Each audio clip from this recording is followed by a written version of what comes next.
नमस्कार विद्यार्थी मित्रांनो, कृष्णा महाविद्यालय रेठरे बुद्रुक कनिष्ठ विभाग विषय मराठी इयत्ता 12वी शास्त्र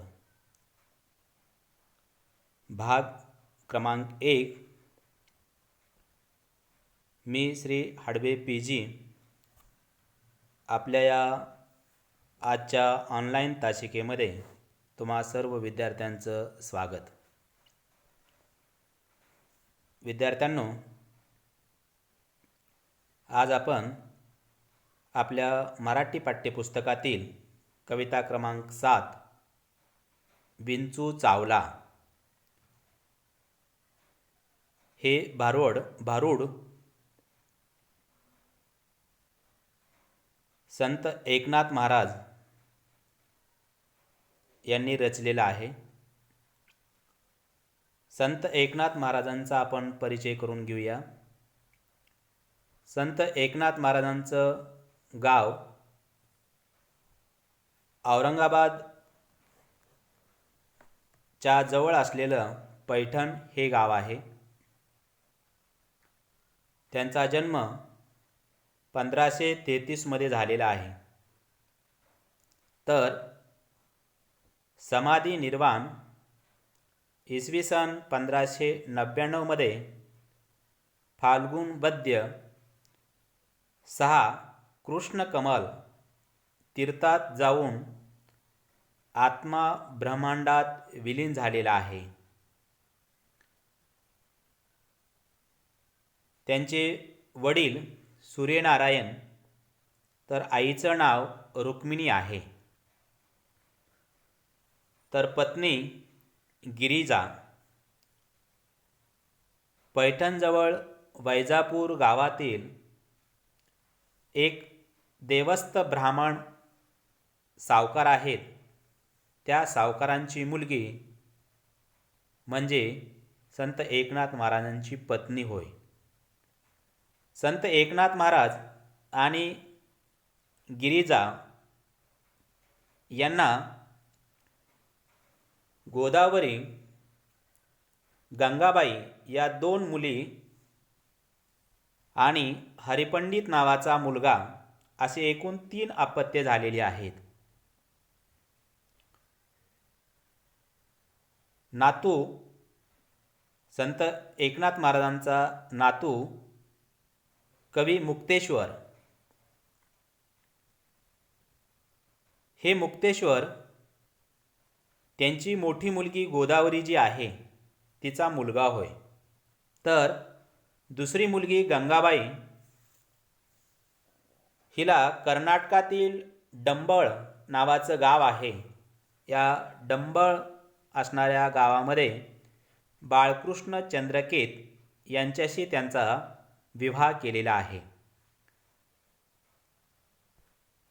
तर एकंदरीत आपण त्यांचा परिचय पाहिल्याच्या नंतर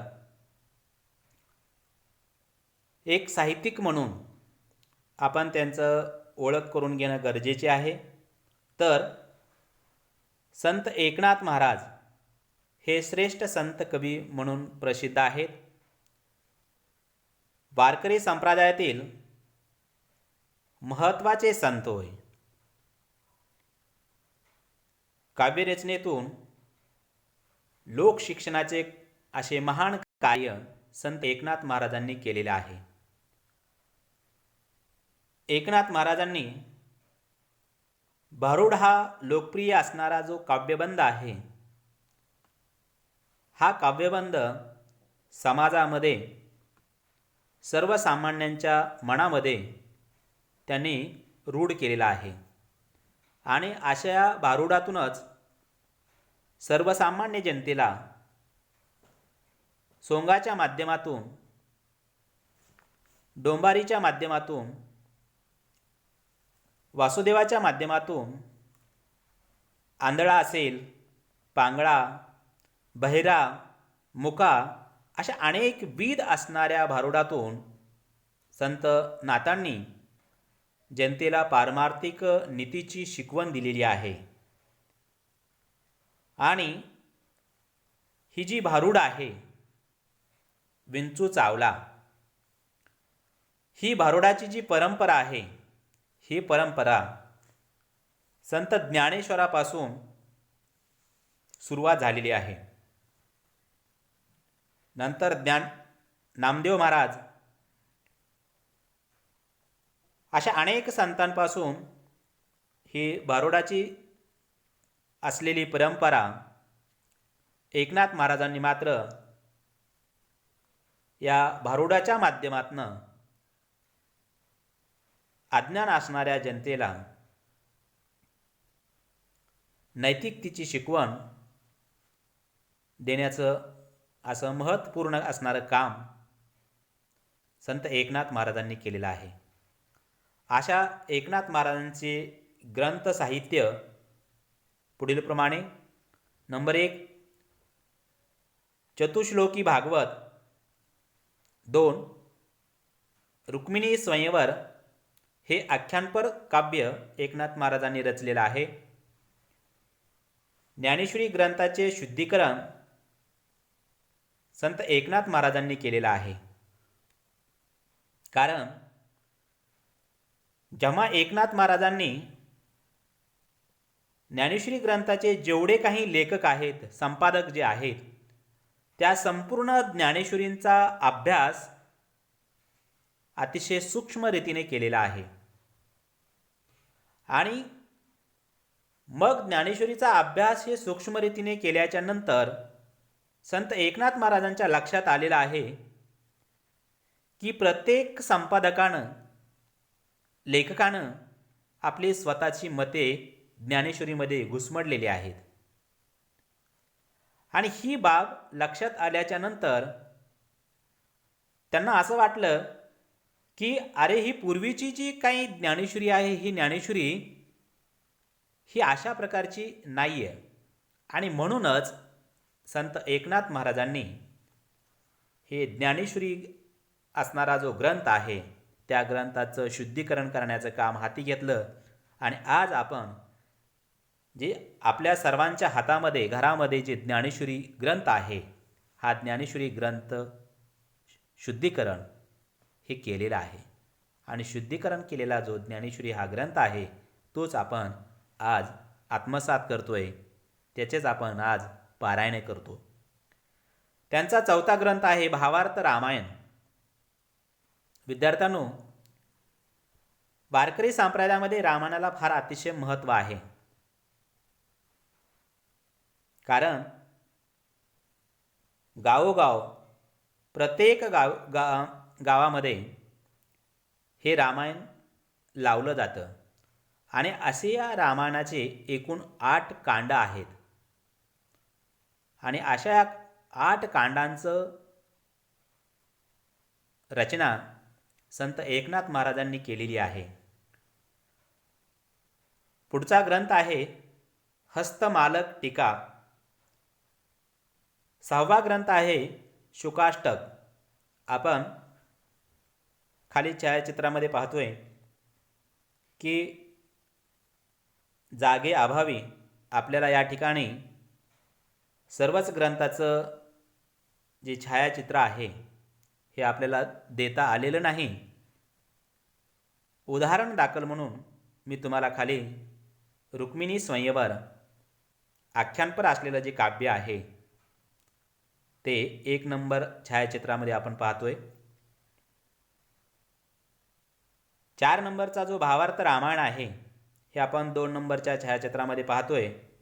आणि सबंध जी भारुडे आहेत, ती भारुडांच्या माध्यमातून असणारा जो वासुदेव आहे, की पहाटेच्या प्रहरी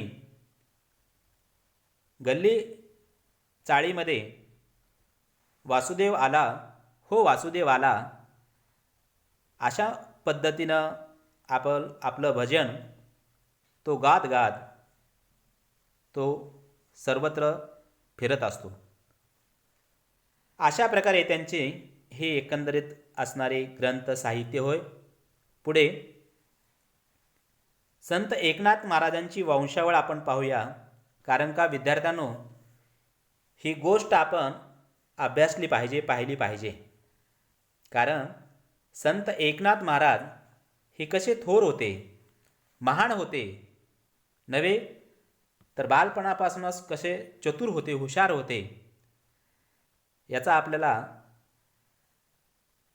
हे भारूड अभ्यासण्यापूर्वी याचा थोडक्यात जे वृत्तांत आहे, माहिती आहे, हे आपण अभ्यासणं फार गरजेचे आहे. म्हणून त्यांची जी वंशावळ आहे, संत एकनाथ महाराजांचे पूर्वज जे आहेत ते पूर्वज म्हणजे भास्करपंत कुलकर्णी हे होय. संत एकनाथ महाराजाचे पहिला असणारा पूर्वज म्हणजे भास्करपंत कुलकर्णी, म्हणजे आपण खापर पंजोबा म्हणूया या ठिकाणी. व भास्करपंत कुलकर्णी यांची पत्नी सावित्रीबाई, आणि या दोघांच्या पोटी भानुदास म्हणजे संत एकनाथ महाराजांचे पंजोबा हे जन्माला आले. आपण उजवीकडे छायाचित्रामध्ये पाहतोय की हे भानुदास पंत आहेत की जे संत एकनाथ महाराजांचे पंजोबा होय.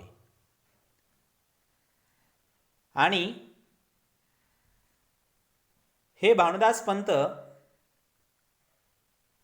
निश्चिम दत्ताचे उपासक होते, दत्त उपासक, दत्तांची सेवा करत होते. आणि या भानुदास च्या पोटी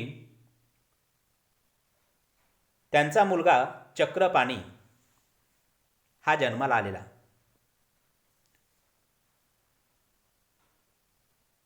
हे चक्रपाणी व चक्रपाणी यांची पत्नी सरस्वती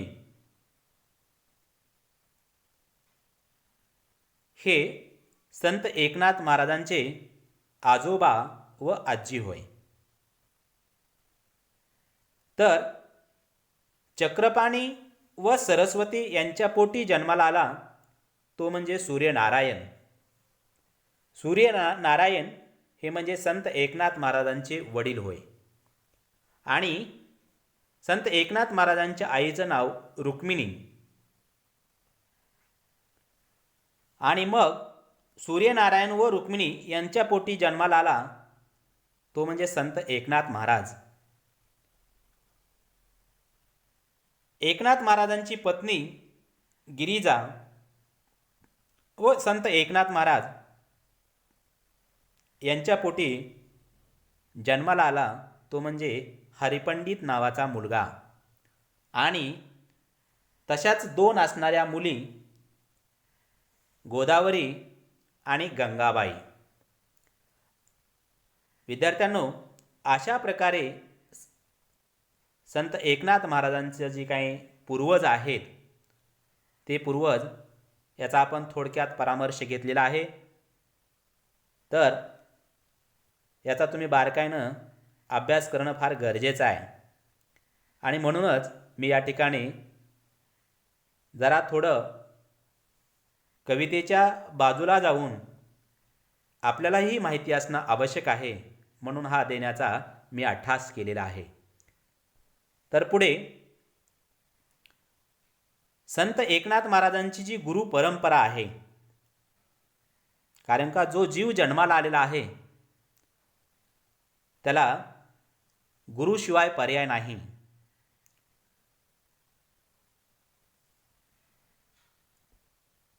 कवी कबीरदास म्हणतायत, गुरुशिवाय कोण बताएगी वाट. म्हणजेच माणसाच्या प्रत्येक जीवनामध्ये किंवा प्रत्येक व्यक्तीच्या जीवनामध्ये गुरुचं स्थान हे अन्यन्य साधारण आहे. म्हणून या ठिकाणी संत एकनाथ महाराजांची जी गुरु परंपरा आहे ती गुरु परंपरा या ठिकाणी मी देतो आहे. व्यवस्थित पहा. संत एकनाथ महाराजांची जी गुरु परंपरा आहे त्यात पहिला आहे नारायण म्हणजेच विष्णू. आपण पहिल्या छायाचित्रामध्ये पाहतोय डाव्या कोपऱ्यामध्ये की हे विष्णू म्हणजेच यांच्यापासून एकनाथ महाराजांच्या गुरुपरंपरेला सुरुवात झालेली आहे. एकनाथ नारायण असणारे जे विष्णू आहेत यांचा शिष्य म्हणजे ब्रह्मदेव आणि ब्रह्मदेवाचा गुरु म्हणजे नारायण होय. ब्रह्मदेवाचा शिष्य अत्र ऋषी. ही अत्री ऋषी आपण नारायण विष्णूच्या खालच्या 2 नंबरच्या छायाचित्रामध्ये पाहतोय. तर ब्रह्मदेव उजव्या कोपऱ्यामध्ये पहिल्याच छायाचित्रामध्ये जे आपण पाहतोय ते ब्रह्मदेव होय. आणि मग अत्री ऋषी चे जे शिष्य आहेत ते म्हणजे दत्तात्रेय. आपण उजव्या बाजूला पाहतोय की श्री गुरुदेव दत्त जे आहेत, दत्तात्रेय जे आहेत हे अत्री ऋषींचे गुरु होय. आणि दत्तात्रेयांचे शिष्य म्हणजे सुखी संत चार बोधले महाराज हे औरंगाबाद जे आत्ताचं औरंगाबाद जे आहे त्या औरंगाबादच्या ठिकाणी दौलताबाद नावाचा एक किल्ला आहे. त्या किल्ल्यावर सुखी संत चारबोधले हे सैन्य अधिकारी म्हणून काम पाहत होते.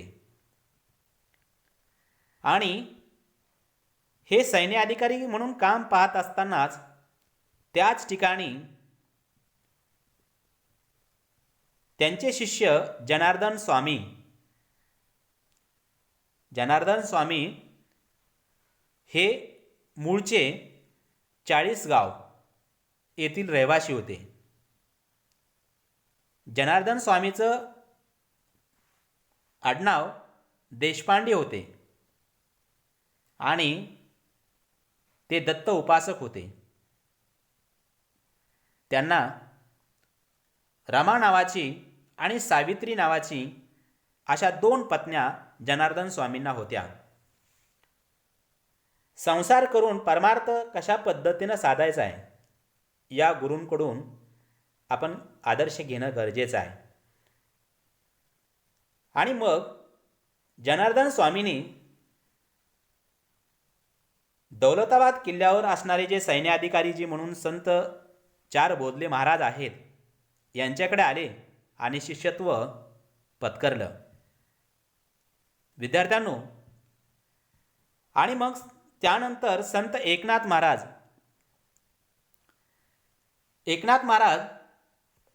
आपल्याला माहिती आहे की संत एकनाथ महाराजांचे वडील सूर्यनारायण आणि आई रुक्मिणी. संत एकनाथ महाराज अगदी लहान असताना त्यांचे आईवडील हे मृत्यू पावलेले आहेत. आणि आई वडिलांविना एकाकी असणारं पोर, या पोराचा सांभाळ त्यांचे असणारे जे आजोबा आणि आजी, आजोबा चक्रपाणी आणि आजी सरस्वती या दोघांनी त्यांचा एकनाथ महाराजांचं पालन पोषण केलं. आणि असंच करत असताना एक दिवशी संत एकनाथ महाराजांनी अतिशय खूप हुशार असल्यामुळे चक्रपाणी आणि आजी सरस्वती या दोघांनी वारकरी संप्रदायाचे जे काही धडे आहेत हे बालवयातच संत एकनाथ महाराजांना दिलेले आहेत. आणि संत एकनाथ महाराजांची बुद्धी पाहता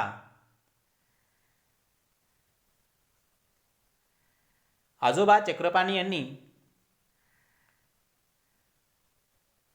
गुरु जनार्दन स्वामीकडे पाठवण्याचं काम केलेलं आहे. आणि मग कुठं जावं काय नाही असं विचारामध्ये संत एकनाथ महाराज असताना एक दिवस संत एकनाथ महाराजांना एक म्हातारा आजोबा भेटतो. आणि भेटल्याच्या नंतर संत एकनाथ महाराज त्या म्हाताऱ्या व्यक्तीला विचारतायत की मला गुरु करायचा आहे आणि मला पुढील दीक्षा घ्यायची आहे, मी काय करू? तेव्हा त्या वयोवृद्ध असणाऱ्या व्यक्तीनं संत एकनाथ महाराजाला सांगितलं, जर तुला खरोखरच गुरु करून घ्यायचा असेल तर तू सरळ दौलताबाद किल्ल्याचा किल्लेदार म्हणून जे जनार्दन स्वामी आहेत त्या जनार्दन स्वामीकडे तू जा आणि त्यांना गुरु करून घे. विद्यार्थ्यांनो, वयाच्या 12व्या वर्षी संत एकनाथ महाराज घरातून बाहेर पडले आणि घरातून बाहेर पडून थेट दौलताबादच्या दिशेनं पायाने चालायला सुरुवात केली. आणि जेव्हा दौलताबाद किल्ल्यावरती आले तेव्हा जनार्दन स्वामी बसलेले आहेत. आपण डाव्या कोपऱ्यामध्ये पाहतोय की संत एकनाथ महाराजांचे गुरु असणारे जनार्दन स्वामी यांचा हा फोटो आहे आणि खाली उजव्या बाजूला संत एकनाथ महाराज आहेत. गुरु संत जनार्दन स्वामी बसलेले असताना हा 12 वर्षाचा तरुण असणारा मुलगा एकनाथ महाराज जनार्दन स्वामीच्या समोर जाऊन उभे राहिले आणि उभे राहिल्याच्या नंतर जनार्दन स्वामींना संत एकनाथ महाराजांनी साष्टांग दंडवत केला. तेव्हा पित्याच्या मायेनं जनार्दन स्वामी जागेवरून उठले आणि संत एकनाथ महाराजांना हृदयाशी पकडलं आणि या छोट्याशा मुलाच्या डोळ्यामध्ये जो असणारं जी तेज आहे हे तेज जनार्दन स्वामीनं पाहिलं आणि जनार्दन स्वामींनी आपल्या सेवेमध्ये संत एकनाथ महाराजांना रुजू करून घेतलेला आहे. आणि मग असं करता करता गुरूंची कामे करता करता संत एकनाथ महाराजांमधला असणारा जो प्रामाणिकपणा आहे तो प्रामाणिकपणा संत जनार्दन स्वामीनं पाहिला आणि त्याच ठिकाणी संत एकनाथ महाराजांना शिष्य करून घेतलेला आहे. आणि हे करत असताना त्यांना दौलताबाद किल्ल्याचा जो संपूर्ण हिशोब आहे ते हिशोबाचं कामकाज संत एकनाथ महाराजांना दिलेलं आहे. आणि एकनाथ महाराजांना दिल्याच्या नंतर एक दिवस असा प्रसंग एकनाथ महाराजांवरती ओढवतो की दिवसभर हिशोब केला परंतु एक पैचा जो हिशोब आहे तो हिशोब काही केल्याविना संत एकनाथ महाराजांना लागता लागेना. विद्यार्थ्यांनो, 12 वर्षाच्या मुलाला दौलताबाद किल्ल्याचा हिशोब देणं म्हणजे संत एकनाथ महाराजांच्या अंगी काहीतरी कर्तृत्व आहे. आणि जेव्हा एक पैशाचा हिशोब जुळत नव्हता तेव्हा संत एकनाथ महाराजांचा संबंध तो दिवस गेला, रात्र गेली, निम्मी रात्र उलटून गेली आणि पहाटे 4 वाजता संत एकनाथ महाराजांना तो जो एका पैचा जो हिशोब जुळत नव्हता तो हिशोब जुळालेला आहे. आणि असं हिशोब जुळाल्यामुळे आनंदाच्या भरामध्ये अगदी उड्या मारत टाळ्या वाजवत जुळला जुळला हिशोब जुळला असं म्हणत आवाज केलेला आहे. आणि अशा आवाजामध्ये संत जनार्दन स्वामी जे झोपलेले होते जागे झालेले आहेत. आणि जागे होऊन संत एकनाथ महाराजाला विचारलं, अरे काय जुळलं काय जुळलं? तेव्हा संत एकनाथ महाराजांनी नमस्कार केला आणि झाला प्रकार जनार्दन स्वामींना सांगितला. आणि मग त्या ठिकाणी विद्यार्थ्यांना फार महत्त्वाचं वाक्य आहे गुरुच्या मुखातून आलेलं.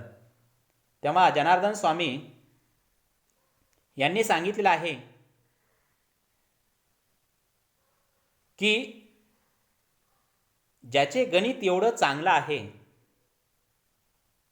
की एका पैचा हिशोब जो जुळवतो त्याच्या आयुष्याचे गणित कधीच चुकू शकणार नाही, असे जनार्दन स्वामीच्या मुखाद्वारे उद्गार बाहेर पडलेले आहेत. आणि त्याच वेळेला जनार्दन स्वामींनी संत एकनाथांना अनुग्रह दिला आणि शिष्यत्व करून घेतले. नंतर जनार्दन स्वामीच्या आज्ञेवरून संत एकनाथ महाराजांनी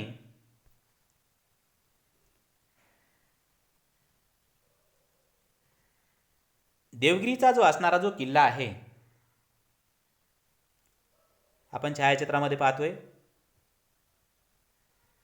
हा जो देवगिरीचा जो किल्ला आहे, या किल्ल्याच्या उत्तरेला असलेला शूलभंजन नावाचा पर्वत आहे. आपण छायाचित्रामध्ये पाहतोय. हे शूलभंजन पर्वतावरती जनार्दन स्वामींनी सांगितलं आहे की तू ध्यान धारणा करण्यासाठी या शूलभंजन पर्वतावर जा आणि गुरुच्या आज्ञेला वंदन करून संत एकनाथ महाराज ध्यानधारणा तपश्चर्या करण्यासाठी या शूलभंजन पर्वतावरती गेलेले आहे. मुलांनो, 6 वर्ष उलटून गेले आणि एक दिवस असा उजाडला की आणि मग हे दोघांची भेट झाली आणि असा दिवस उजळल्याच्या नंतर एकनाथ महाराजांना ध्यानधारणा करण्यासाठी 6 वर्ष उलटलेत. जनार्दन स्वामीच्या लक्षात आलेलं आहे, काय करतायत एकनाथ महाराज, आपण जाऊन पाहूया. म्हणून जनार्दन स्वामी उठले आणि शूलभंजन पर्वतावरती गेलेले आहे. तर संत एकनाथ महाराज समाधिगत अवस्थेमध्ये ध्यानधारणा करत बसलेले आहेत. तेव्हा जनार्दन स्वामी तिथे आले. तर विद्यार्थ्यांनो, आश्चर्याची बाब म्हणजे की संत एकनाथ महाराजांच्या डोक्यावरती नागानं फणा काढून तो नाग उभा राहिलेला आहे. आणि हे दृश्य गुरु जनार्दन स्वामीनं पाहिलं, परंतु एकनाथ महाराजांना या नागाचं मात्र कसल्याही प्रकारचं शुद्ध नाही, काहीही समजत नाही. आणि मग गुरु जनार्दन स्वामी आले आणि नागाला आज्ञा केली, तू निघून जा. असं म्हटल्याच्या नंतर तो नाग संत एकनाथ महाराजांच्या डोक्यावरून खाली उतरला आणि तो निघून गेला. निघून गेल्याच्या नंतर एकनाथ महाराजांना जे ध्यानधारणा करत होते त्यातून जनार्दन स्वामीनं आवाज दिल्याच्या नंतर एकनाथ महाराज ध्यानधारणेतून जागे झाले आणि म्हटले की आता तुझं काम पूर्ण संपलेलं आहे, तुझी तपश्चर्या संपलेली आहे, ध्यानधारणा संपलेली आहे, तुला परमेश्वरानं आशीर्वाद दिलेला आहे. तर तू आता काय कर, माझी अशी प्रांजळ इच्छा आहे की तू आता माझ्याजवळ न थांबता तू सरळ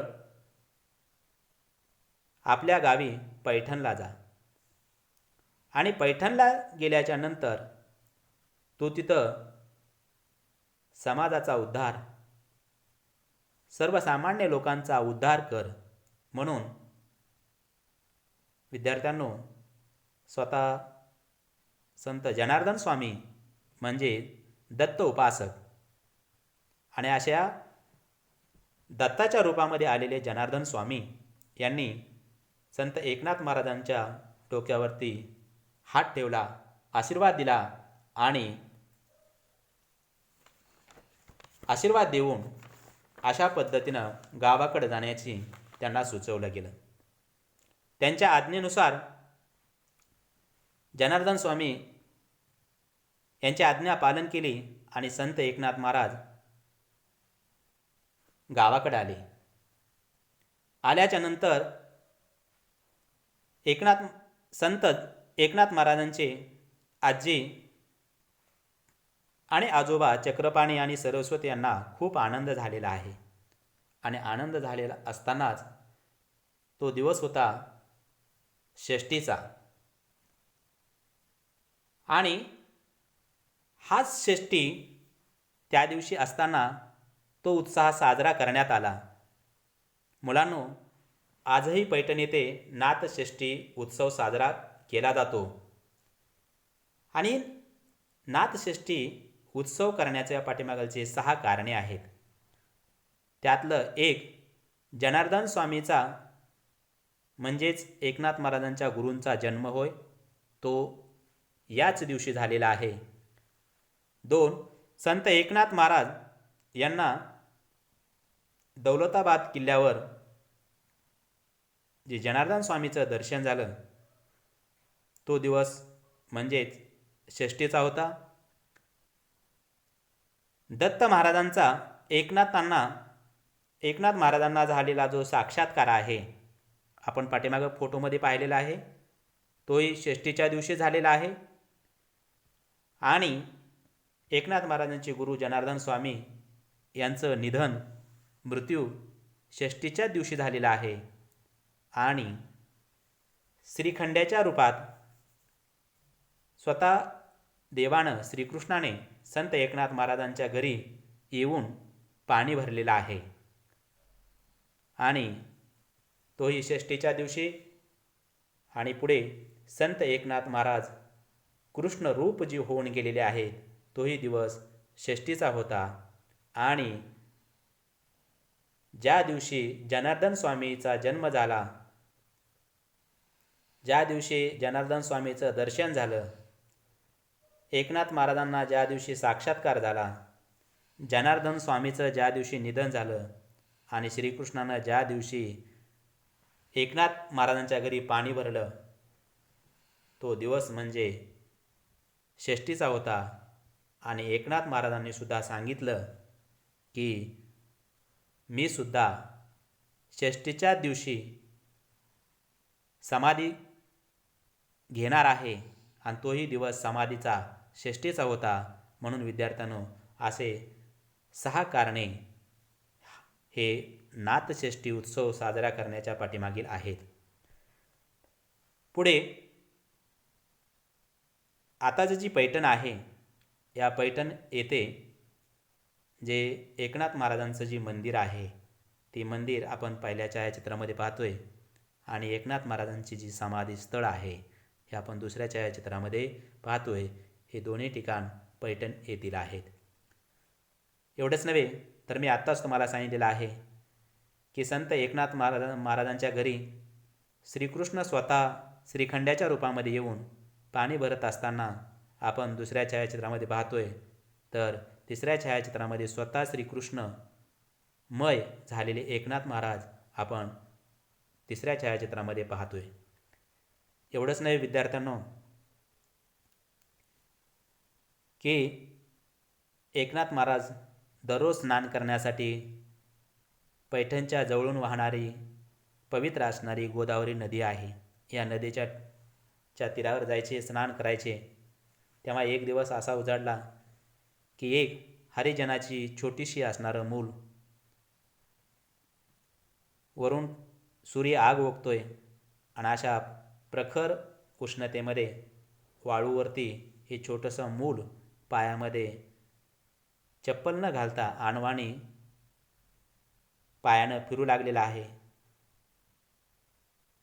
पायाला चटके बसू लागलेले आहेत, आणि जसे जसे चटके बसतील त्या पद्धतीनं ते बाळ रडू लागलेलं आहे.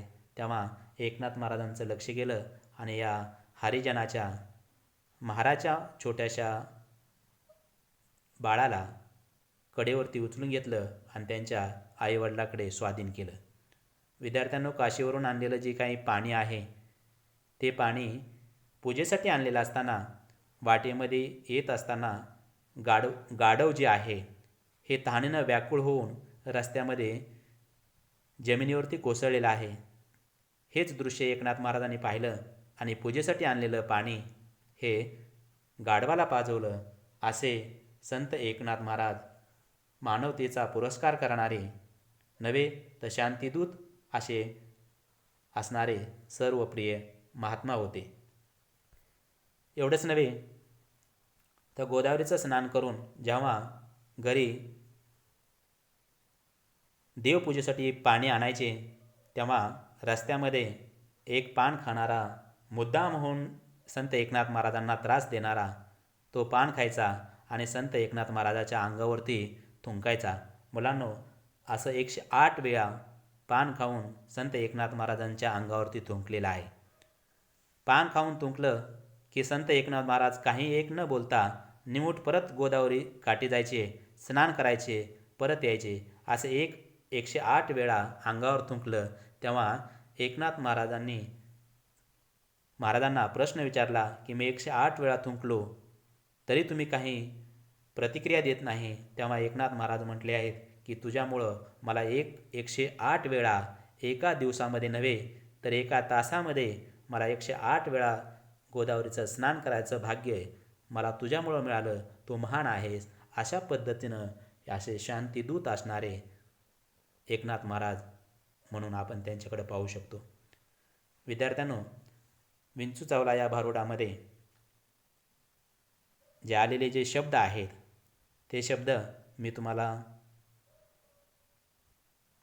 किंवा जे एकंदरीत असलेले जे काही भारुडाचे विषय आहेत ते विषय मी तुम्हाला दिलेले आहेत. त्यामध्ये प्रबोधनपर, जाती, व्यवसाय, व्यंगदर्शक, नातीगोती, जागल्या, चोपदार, दैवी, भूत, पिशाच्च, पशुपक्षी, नवल, कोडी, सण, उत्सव, समारंभ, खेळ, जोहार, जोगवा, गोंधळी, आंधळा पांगळा, वासुदेव, पांगुळ, बहिरा अशा अनेकविध विषयांवरती जे आपल्याच जवळ परिसरात असलेले जे काही विषय आहेत त्या विषयांवरती त्यांनी भारुडांची रचना केलेली आहे.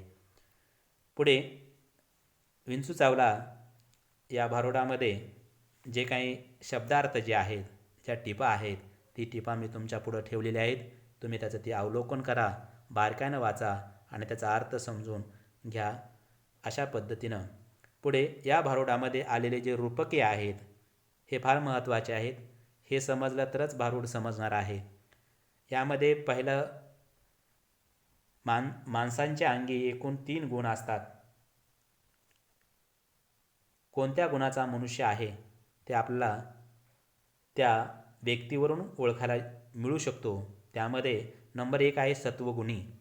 सत्वगुणी म्हणजे कोण तर सत्यनिष्ठा, ज्ञानी असणारा, परोपकारी असणारा, दानी असणारा म्हणजेच दानशूर असणारा, समाधानी असणारा, उत्साही, इतरांना सतत काहीतरी चांगलं देणारी व्यक्ती ज्या कोणी समाजामध्ये असतील त्या सर्व व्यक्तींना सत्गुणांनी भारलेली असते किंवा त्यांच्याकडे सत्वगुण असतात असं आपण ओळखलं पाहिजे. रजोगुणी, कोणत्या ना कोणत्या गोष्टीची आसक्ती माणसाला जडलेली असते. अशी रजोगुणी असणारी व्यक्ती स्वामित्व गाजवणारी असते.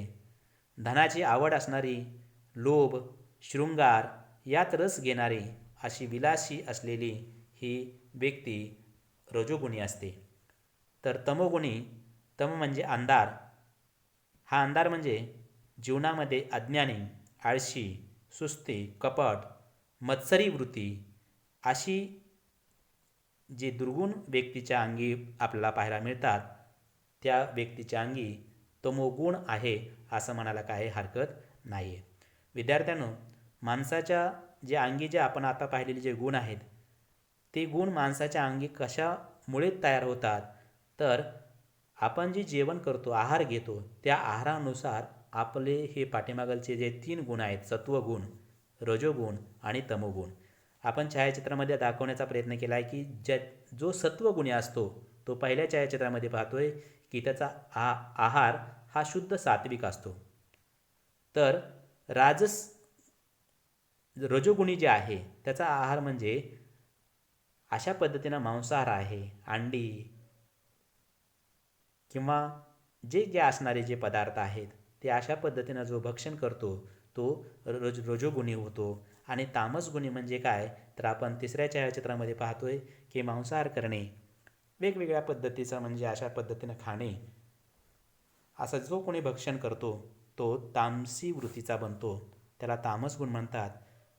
उजव्यामध्ये त्रिकोण करून दिलेला आहे, त्या त्रिकोणामध्ये सात्विक कोण आहे, राजस कोण आहे आणि तमोगुण कोणते आहेत त्याच्या गुणानुसार आहार या ठिकाणी दाखवण्याचा प्रयत्न केलेला आहे. विद्यार्थ्यांनो, विंचू चावला या भारुडामध्ये पंचप्राण असा शब्द आलेला आहे. पंचप्राण व्याकुळ झाला. पंचप्राण म्हणजे काय, तर 5 प्रकारचे असलेले प्राण होय, वायू होय. तर या ठिकाणी पहिला प्राण आहे, पंचप्राण आहे, त्यामध्ये प्राण नावाचा हा वायू माणसाच्या हृदयात असतो. दुसरा पंचप्राण आहे अपान, हा वायू माणसाच्या मोठ्या आतड्यात राहतो व मलमूत्राचे विसर्जन करण्याचं काम हे अपान वायू करत असतो. 3 नंबरचं पंचप्राण आहे व्यान, हा वायू माणसाच्या संपूर्ण शरीरात संचार करतो. तिसरा आहे उदान, हा वायू माणसाच्या कंठात असतो व अन्नरसाचं विभाजन करण्याचं कार्य हे उदान हा पंचप्राण करतो. 5वं प्राण आहे समान, हा वायू माणसाच्या नाभीत म्हणजेच बेंबीमध्ये असतो व कार्य काय करतो, तर सर्व माणसाच्या शरीरामध्ये असलेल्या ज्या नाड्या आहेत त्या नाड्यांना अन्नरस पुरवठा करण्याचं काम हे समान करतोय. आपण उजव्या छायाचित्रामध्ये पाहतोय की पंचप्राण कशा पद्धतीनं माणसाच्या कुठं कुठं वसलेले आहेत आणि काय काय कार्य करतात ते आपण या ठिकाणी पाहतोय. त्याच्यानंतर उपपंचप्राण आहेत, त्यातला पहिला आहे नाग. नाग हे काय कार्य करतो, तर माणसाच्या शरीरामध्ये ढेकर निर्माण करण्याचं काम करतो आणि ढेकराच्या माध्यमातून शरीरातील अशुद्ध असणारी जी तत्वे आहेत ती तत्वे बाहेर टाकण्याचं कार्य करतो. तर 2 नंबरचा आहे कूर्म, हा वायू जे आहे आपल्या डोळ्यांची ज्या पापण्या आहेत त्या पापण्यांची उघडझाप करण्याचं कार्य जर कोण करत असेल तर ते म्हणजे कूर्म नावाचा उपपंचप्राण होय. तिसरा आहे क्रुकल, हा वायू आपण माणूस जो शिंकतो किंवा खोकला येतो, हा शिंक आणि खोकला निर्माण करण्याचं कार्य हे क्रुकल करत असतो. तर 4थं देवदत्त, हा वायू मनुष्य जांभय येते, हे जांभई निर्माण करण्याचं काम हे देवदत्त असणारा पंचप्राण करतो. धनंजय नावाचा हा उपपंचप्राण आहे, हा वायू मृत्यूनंतर शरीरात राहतो व वातावरणातील जे पिशाच्य आहेत ते शरीरात शिरकाव करू देणार नाहीत याची काळजी घेण्याचं काम हे धनंजय नावाचं पंचप्राण करतो.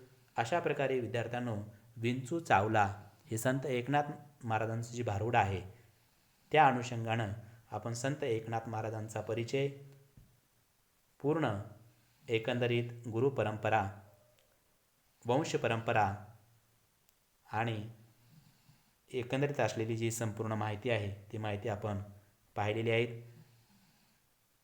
उर्वरित राहिलेला जो भाग आहे तो भाग आपण पुढच्या तासिकेला पाहूया. तोपर्यंत इथंच थांबतो. धन्यवाद.